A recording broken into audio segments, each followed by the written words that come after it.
नमस्कार, special report में आपका स्वागत। मैं राहुल ओझा आपके साथ। गुजरात में इस समय कई जिले बाढ़ की चपेट में हैं, लेकिन सबसे ज्यादा हाहाकार 5 जिलों में है।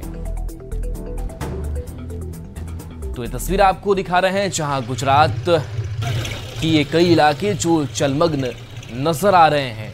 लोगों को काफी दिक्कतों का सामना करना पड़ रहा है। घर के अंदर तक पानी घुस चुका है, जिससे लोगों को अपने दैनिक कार्य करने में परेशानी हो रही है। ये तस्वीर है जहां लोगों को बाहर आना जाना हो, दफ्तर आना जाना हो, और अब जलकैदी बनने को ये लोग मजबूर हैं। हालांकि लगातार प्रशासन की नज़र है और लोगों को सुरक्षित जगहों पर ले जाने की कोशिश की जा रही है। तो ये जल प्रहार देखने को मिल रहा है और ऐसे में सारा इलाका पानी में डूबा नजर आ रहा है। तो गुजरात में कई नदियां खतरे के निशान से ऊपर बह रही हैं। बाढ़ और बारिश की वजह से अब तक 47 लोगों की जान जा चुकी है।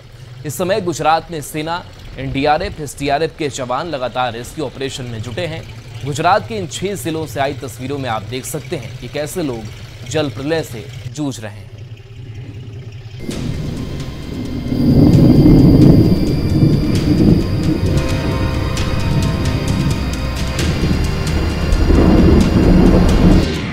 आसमानी आफत का कहर, डूबे गांव और शहर। कहीं सड़कें बनी समंदर, गांव के गांव नजर आए टापू।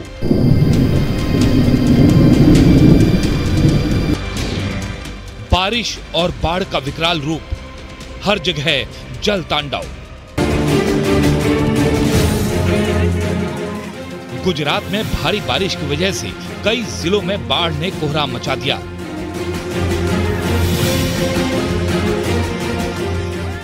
बाढ़ का कहर कुछ ऐसा बरपा कि सड़क पर सैलाब उमड़ आया। लोगों के घर डूबे हुए नजर आए। गली मोहल्ले, अंडरपास सब सैलाब में समाते दिखे।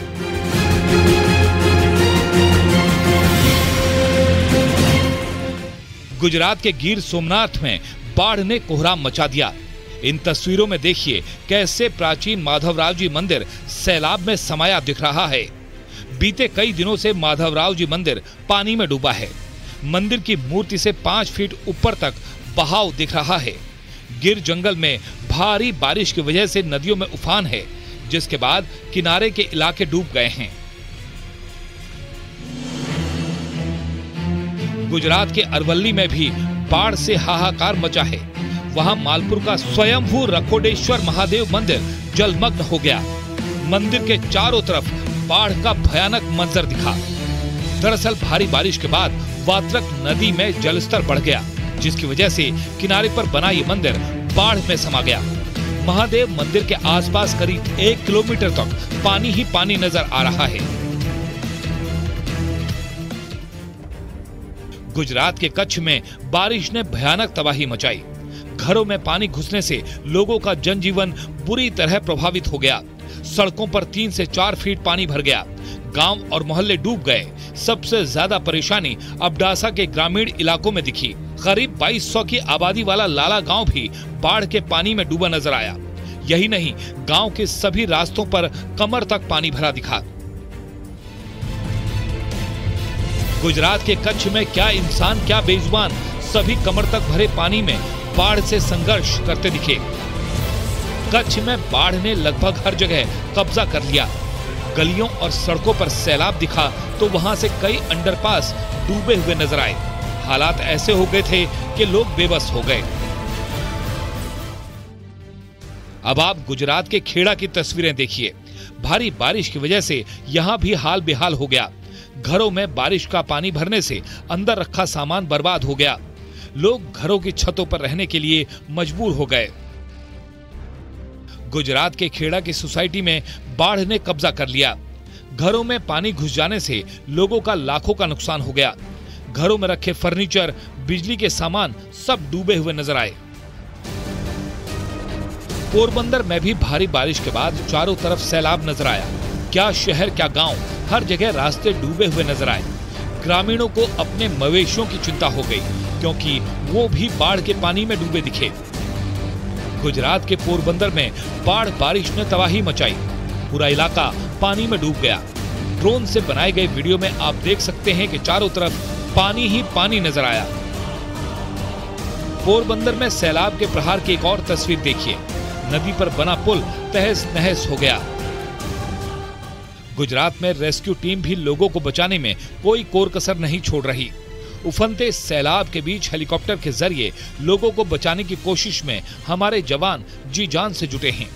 उन्हें लहरों के ऊपर से रस्सी की मदद से सुरक्षित जगहों पर पहुंचाया गया। पोरबंदर में हजारों लोगों को सुरक्षित जगहों पर पहुंचाया गया। उधर बाढ़ से जूझ रहे वडोदरा में एक और मुसीबत आन पड़ी। वडोदरा के रिहायशी इलाकों में मगरमच्छ दिखने लगे हैं। वडोदरा में एक ही रात में 9 मगरमच्छ निकले। शहर के अलग अलग इलाकों से इन्हें रेस्क्यू किया गया। शहर में मगरमच्छ आ जाने से लोगों में दहशत है। ये मगरमच्छ भारी बारिश की वजह से पानी में बहकर शहर में पहुंच गए।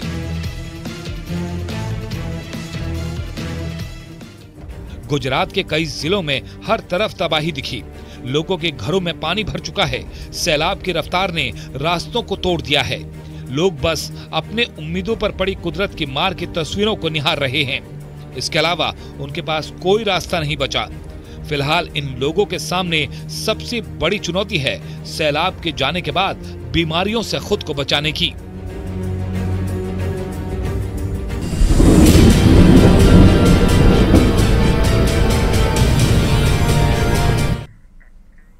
उत्तर प्रदेश के बहराइच जिले के मैसी इलाके में भेड़ियों का आतंक जारी है। बीती रात भी आदमखोर भेड़ियों के झुंड ने 2 घटनाओं को अंजाम दिया, जिसमें एक 2.5 साल की बच्ची को उन्होंने निवाला बना लिया, जबकि उनके हमले में एक 60 साल की बुजुर्ग महिला घायल हो गई। अब तक भेड़ियों ने 9 बच्चों समेत 10 लोगों का शिकार बनाया है, जबकि हमले में 50 लोग घायल हुए हैं। वन विभाग और जिला प्रशासन की टीम लगातार भेड़ियों को पकड़ने में जुटी है, लेकिन आदमखोर लगातार चकमा देकर हमले कर रहे हैं। जानकारी के मुताबिक रविवार रात भेड़ियों ने 2 घटनाओं को अंजाम दिया। पहली घटना मैसी के 12 बीघा गांव की है, जहां रात 12 बजे के करीब आदमखोर भेड़ियों ने एक 60 वर्षीय महिला को पंचा मारकर घायल कर दिया। इसके बाद सुबह करीब 4 बजे मैसी इलाके के गरेठी गुरुदत्त सिंह पुरवा गांव में 2.5 साल की मासूम अंजलि को अपना निवाला बना लिया। बच्ची का घर से करीब 1 किलोमीटर दूर मिला। भेड़ियों के हमले को लेकर बहराइच के मैसी इलाके में दहशत का माहौल है। आदमखोर भेड़िए पिछले कई महीनों में 9 मासूम सहित एक महिला को निवाला बना चुके हैं। आदमखोर भेड़िए अब तक 50 लोगों को घायल कर चुके हैं। आदमखोर को पकड़ने के लिए वन विभाग के सभी प्रयास नाकाम हो रहे हैं। हालांकि वन विभाग की टीम 4 भेड़ियों को पकड़ चुकी है, लेकिन अभी भी कई भेड़िए खुलेआम घूम रहे हैं और इंसानों का शिकार कर रहे हैं। और ये 12 तस्वीरें हैं जहां पर लोग दहशत में जीने को मजबूर हैं। लगातार लोग अपनी जान गंवाते हुए नजर आ रहे हैं। और ये तस्वीरें हैं जहां पर कुछ भेड़ियों को कैद किया गया है, तो कुछ भेड़ियों की चहलकदमी दर्ज की गई है। और इसके साथ साथ ड्रोन का भी इस्तेमाल किया जा रहा है, जिससे इन भेड़ियों को पकड़ा जा सके। और ये 3 तस्वीरें और आपको दिखा रहे हैं जहां पर लोगों में दहशत है और ड्रोन कैमरे से लगातार निगरानी की जा रही है, ताकि ये जहां भी दिखे, इनकी हलचल जहां भी नजर आए, वो कैमरे में कैद हो जाए और हथियार लेकर के जो टीम है वो नजर आती है। बहराइच में 4 आदमखोर पकड़े जा चुके हैं, लेकिन 2 भेड़िए अभी भी बहुत से दूर है। वन विभाग की टीम एड़ी चोटी का जोर लगा रही है, लेकिन 2 भेड़िए अभी भी वन विभाग की 18 टीम को चकमा दिए हुए हैं। दावा ये किया जा रहा है कि आदमखोर भेड़ियों का लीडर काफी चालाक है। हैरानी की बात यह कि भेड़ियों के लीडर के 3 ही पैर हैं, लेकिन न वन विभाग की टीम और ना ही ग्रामीणों की टीम इसका पता लगा पा रही है। इस वक्त मौजूद हूँ मैकू पूर्वा के इस इलाके में, जहां पर रात में काउंटिंग की जा रही है। मैं कहूंगा कि दिखलाए कैमरामैन किस तरीके से ये लोगों को जागरूक करने का काम कर रहे हैं। रातों में जागरूकता इससे कहीं इनके इस गांव में भेड़िया दोबारा ना आ जाए।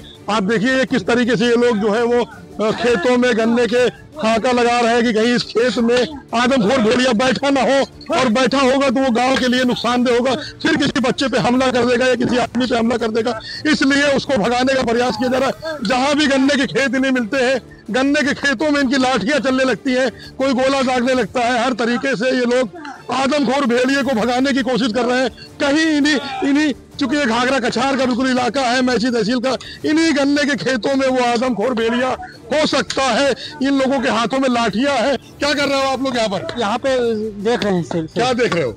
भेड़ई कहाँ है भेड़ा? है नहीं सर। हाँ, इसी इलाके में आया था? आया था सर। तो कब से इधर इस इलाके में है? अरे ये देखिए गोले दागे जा रहे हैं यहाँ पर, ताकि भेड़िया यहाँ पर कहीं ना हो। बहराइच से इस वक्त की बड़ी खबर, जहां बहराइच के एक गांव में भेड़िया घेरा गया है। गांव वालों ने भेड़ियों को घेरा है। हिंदूपुरवा में घेरा गया है ये भेड़िया। तो बहराइच से खबर, जहां एक गांव में भेड़िए को घेरा गया है, तो लगातार कोशिश ये की जा रही कि भेड़िया कैसे पकड़ में आए और इनको कैद करने की कोशिश लगातार हो रही है। और इस बीच एक खबर कि बहराइच के एक गांव में भेड़िया घेरा गया है। गांव वालों ने भेड़िए को घेरा है। हिंदूपुरवा में ये भेड़िया घेरा गया है। तो देखिए लगातार लोग अपने स्तर से भी लगे हुए हैं, हाथ में लाठी डंडे लेकर के, कि इन भेड़ियों को पकड़ा जा सके और इनको कैद किया जा सके। तो ये तस्वीर है जहां पर देखिए ये इलाका है, जहां पर काफी सादा जंगलनुमा ये इलाका नजर आता है। खेत है, खलिहान है, और ऐसे में ये भेड़िए इधर लगातार छुप के रह रहे हैं। कब किस पर हमला हो जाए कोई जानता नहीं। और ऐसे में लगातार लोग रात में भी जग रहे हैं और दिन में भी चौकन्ने नजर आ रहे हैं और लगातार ये भेड़ियों को खोज रहे हैं। और इनके साथ साथ जो वन विभाग की टीम है वो भी लगी हुई है कि इन भेड़ियों को जैसे ही देखा जाए उनको पकड़ लिया जाए, उनको कैद कर लिया जाए। और देखिए हाथों में हथियार भी नजर आ रहे हैं जिससे भेड़िया घायल हो और वो कैद किया जा सके। तो ये 3 तस्वीरें हैं जहां पर इस भेड़िए को खोजने के लिए लगातार टीम लगी हुई है, गांव के लोग लगे हुए हैं। डरे सहमे ही सही, लेकिन लोग यही कोशिश कर रहे हैं कि इन भेड़ियों को जल्द पकड़ा जा सके ताकि लोगों की जान कम से कम जाए। क्योंकि लगातार भेड़िए, खास करके जो मासूम बच्चे हैं, उनको शिकार बनाते हुए नजर आ रहे हैं और उनके फुटस्टेप्स भी कई जगह दिखाई दिए हैं। भेड़िए और अमावस की रात के बारे में कई किस्से कहानियां प्रचलित हैं। अमावस की रात भेड़ियों के आक्रामक होने की बात भी कही जाती है। ऐसे में अमावस्या की रात आने वाली है और बहराइच में लोग खौफजदा दिख रहे हैं।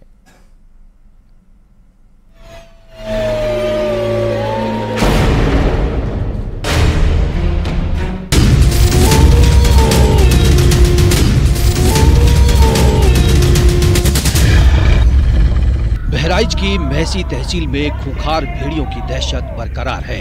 पूरा प्रशासन भेड़ियों को पकड़ने में दिन रात एक कर रहा है। 140 घंटे से ज्यादा युद्ध स्तर पर खोजी अभियान चल रहा है। वन विभाग, पुलिस और पीएसी के 200 से ज्यादा कर्मचारियों ने इन आदमखोरों को पकड़ने के लिए पूरी ताकत झोंक दी है, लेकिन अभी तक शातिर भेड़िए आंख मिचौली का खेल खेल रहे हैं। वहीं अब अमावस्या की रात आ रही है। इसकी वजह से महसी तहसील के 35 गांवों में खौफ है। अब सवाल ये है कि अगर भेड़ियों का कनेक्शन अमावस्या की रात से होता है तो क्या भेड़िए निश्चित तौर पर हमला करने आएंगे? सियार की तरह भले ही भेड़िए छोटे हों, लेकिन ये बेहद ही रहस्यमयी प्राणी है। कुछ वाइल्ड लाइफ एक्सपर्ट ये मानते हैं कि पूर्णिमा की रात जब भेड़िए आवाज निकालते हैं तो वो एक तरह से अपने झुंड को एक मैसेज देने की कोशिश करते हैं, ताकि ये बताया जा सके कि आज धरती पर बहुत रोशनी है, इसलिए शिकार करने नहीं जाया जा सकता। वहीं अमावस की रात भेड़ियों के चिल्लाने के पीछे भेड़ियों की देखने की अद्भुत शक्ति काम करती है और उनके चिल्लाने के पीछे भी एक संदेश छिपा रहता है, जिसमें वो अपने झुंड के दूसरे साथियों से संवाद करते हैं और ये कहने की कोशिश होती है कि आज रास्ता साफ है और आज शिकार पर निकलना है। हालांकि इन दोनों रातों में भेड़िए क्यों आवाज निकालते हैं, इसके पीछे कोई प्रामाणिक आधार नहीं है, लेकिन जिस तरह वो चिल्लाते हैं उससे वो अपने बिछड़े सदस्यों की भी तलाश करते हैं। भेड़िया आमतौर पर गांवों के आसपास के जंगलों में रहते हैं। वो शिकार करने के लिए गांव की तरफ रुख करते हैं।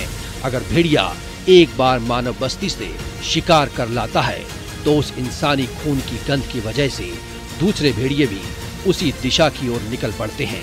तो प्राय देखा जाता है कि भेड़िया हमेशा झुंड बनाकर शिकार करते हैं और ग्रामीण क्षेत्रों में घुसकर मानव का शिकार करते हैं। जैसा आजकल बहराइच में सुनने में आ रहा है कि वहाँ भेड़िया आदमखोर बन चुके हैं और वह पूरी तरह से वहाँ ग्रामीण क्षेत्रों में घुसकर मानव का शिकार करने के लिए आतुर हैं। तो ऐसी असुर शक्तियाँ या भेड़िया आदमखोर जब बन जाता है तो यह अमावस्या की रात्रि का फायदा उठाते हैं। इसके बाद वो झुंड में निकलकर हमला करने के लिए निकल पड़ते हैं। इंसान के खून की गंध भेड़िया आसानी से नहीं भूलता, लिहाजा जिस जगह उसने पहले शिकार किया होता है उसके आसपास के इलाके में वो अपने शिकार को लगातार खोजते रहते हैं। बहराइच में पिछले 1.5 महीनों से यही होता आया है। पिछले कई दिनों से महसी तहसील के गांव के लोग रात की नींद नहीं ले पा रहे हैं, क्योंकि हर वक्त भेड़िए के हमले की आशंका रहती है। एक्सपर्ट ये भी मानते हैं कि भेड़िए की सोचने की क्षमता भी बेहद ज्यादा होती है। अगर उसको पकड़ने के लिए जाल बिछाया जाता है तो वो अलर्ट हो जाता है, क्योंकि उसकी सूंघने की क्षमता बहुत ज्यादा होती है। यही वजह हो सकती है कि अभी तक ये आदमखोर भेड़िए पकड़ में नहीं आए हैं। इसलिए भेड़ियों को पकड़ना अभी भी चुनौती बना हुआ है, क्योंकि भेड़िए सतर्क हैं और उन्हें कहीं ना कहीं ये पता है कि उन्हें पकड़ने के लिए जाल बिछाया गया है। हम इसका वैज्ञानिक दृष्टिकोण देखें तो कृष्ण पक्ष और शुक्ल पक्ष यानी अमावस्या और जो पूर्णिमा होती है, तो अमावस्या की रात जो होती है वो थोड़ी सी काली होती है। तो और ये जितने भी कैनिडी या जितने भी जो है हमारे फेलाइन जो प्रजाति के जो वन्यजीव हैं वो अंधेरे में ही शिकार करना पसंद करते हैं, नॉक्टर्न एनिमल है, और रात को ही ये लोग निकलते हैं। तो ये संभव है कि ये जब अमावस्या की रात होती है तो काली रात होती है, काली रात में शिकार करना बहुत आसान होता है। तो हो सकता है कि उस समय पे ये जानवर जो है निकलता हो और शिकार करना चूंकि आसान रहेगा तो उस समय पे जो है वो चांसेस भी बढ़ेंगे। भेड़ियों को पकड़ने के लिए तमाम वो कोशिशें की जा रही हैं जो कारगर साबित हो सकती हैं। इसके लिए पुराने उपायों से लेकर नई टेक्नोलॉजी का इस्तेमाल किया जा रहा है। ड्रोन कैमरे से लगातार निगरानी हो रही है, ट्रैंक्विलाइज गन भी है। अगर भेड़िए सामने आते हैं तो उस पर काबू पाया जा सके। जगह जगह थर्मोसेंसिंग कैमरे भी लगाए गए हैं। जिस जगह पर उनकी लोकेशन पाई गई है वहां घेराबंदी के लिए जाल बिछाए गए हैं। अलग अलग लोकेशन पर पिंजरे भी लगे हैं। इंफ्रारेड ड्रोन का भी इस्तेमाल किया जा रहा है। भेड़ियों से निपटने के लिए वन प्रभाग बहराइच, कतरनिया घाट वाइल्ड लाइफ, श्रावस्ती, गोंडा और बाराबंकी की टीमें दिन रात गश्त कर रही हैं। स्थानीय लोग भी डंडों के साथ पहरेदारी कर रहे हैं। अभी तक जो 4 भेड़िए पकड़े गए हैं उनमें से चौथा भेड़िया गन्ने के खेत से पकड़ा गया था, इसलिए खेतों में भी तलाशी अभियान जोर शोर से चल रहा है। भेड़ियों के बारे में कहा जाता है कि इनके नाक और कान ही इनके सबसे बड़े हथियार हैं। इनके सूंघने की ताकत इंसान से 40 गुना ज्यादा बताई जाती है। ये 2 किलोमीटर दूर से शिकार का पता लगा सकते हैं। ये बेहद ही तेज दौड़ते हैं। 60 किलोमीटर प्रति घंटे की रफ्तार से भेड़िया दौड़ सकता है। भेड़ियों की यही खासियत उन्हें अलग रखती है। अब आशंका अमावस्या की रात को लेकर है और जिस तरह से एक दिन पहले भेड़ियों ने हमला किया है उससे लोग खौफजदा हैं। बहराइच से राजीव सिंह के साथ ब्यूरो रिपोर्ट, न्यूज़ 18।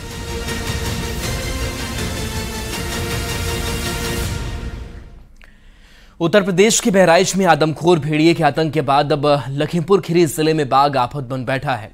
इसके चलते गांव में दहशत का माहौल बना हुआ है।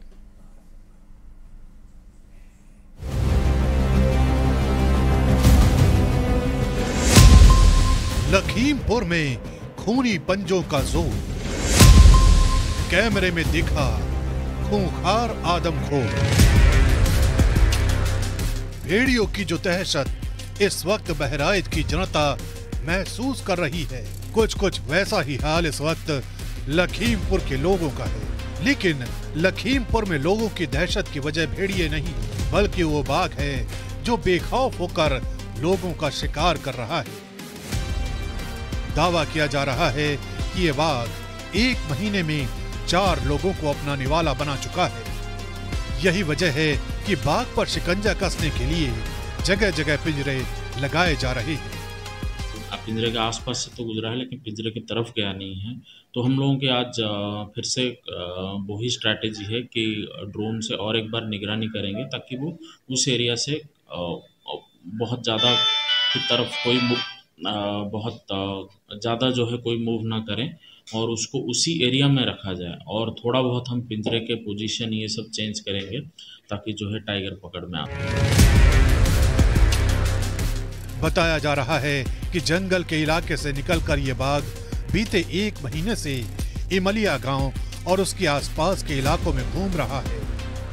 वन विभाग के कैमरों में चहलकदमी करते बाघ की तस्वीरें भी कैप्चर हुई हैं, लेकिन ये बाघ इतना चालाक है कि लगातार अपनी लोकेशन बदल रहा है। यही वजह है कि वन विभाग को भी बाघ की लोकेशन के हिसाब से अपने ट्रैप को बिछाना पड़ रहा है। और चलिए एक छोटे से ब्रेक का वक्त, चलते वापस आते हैं।